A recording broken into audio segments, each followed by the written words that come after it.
मराठी बोल बोल मराठी का आता का बोल ना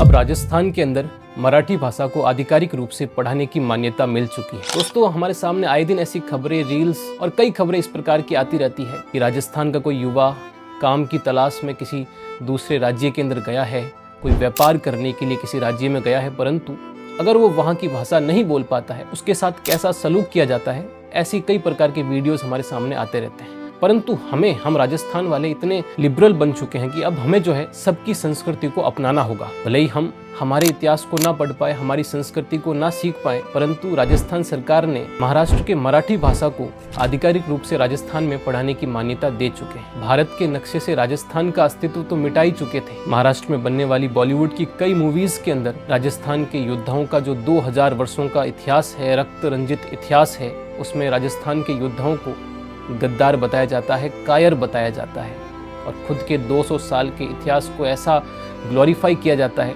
कि देश की रक्षा तो सिर्फ एक ही राज्य ने की थी। जब राजस्थान के डिंगल इतिहास को पढ़ा जाता है, पुराने इतिहास को पढ़ा जाता है, तो राजस्थान के गांवों के जो बुजुर्ग थे वो मराठों की फौज को काली आंधी कहकर पुकारते थे। कारण ये था कि जब वो फौज हमारे गांवों से गुजरती थी तो उन गांवों को उजाड़ करके रख दिया करती थी, उन गांवों को लूट लिया करते थे। मेवाड़ के महाराणा ने नाथद्वारा में जो श्रीनाथ जी का मंदिर है उसे बचाने के लिए जसवंत राव होलकर को 19वीं सदी में 10 लाख रुपए दिए थे।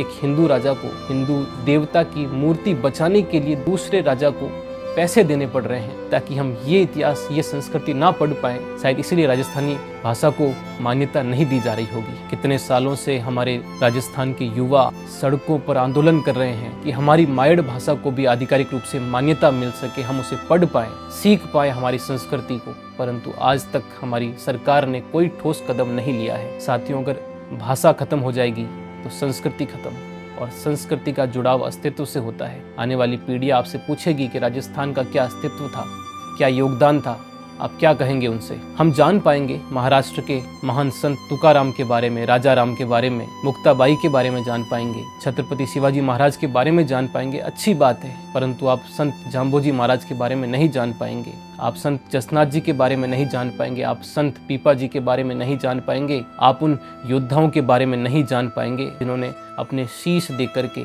अपनी धरा को आज़ाद रखा। उनके बारे में आप नहीं जान पाएंगे। वो शर्म की बात है।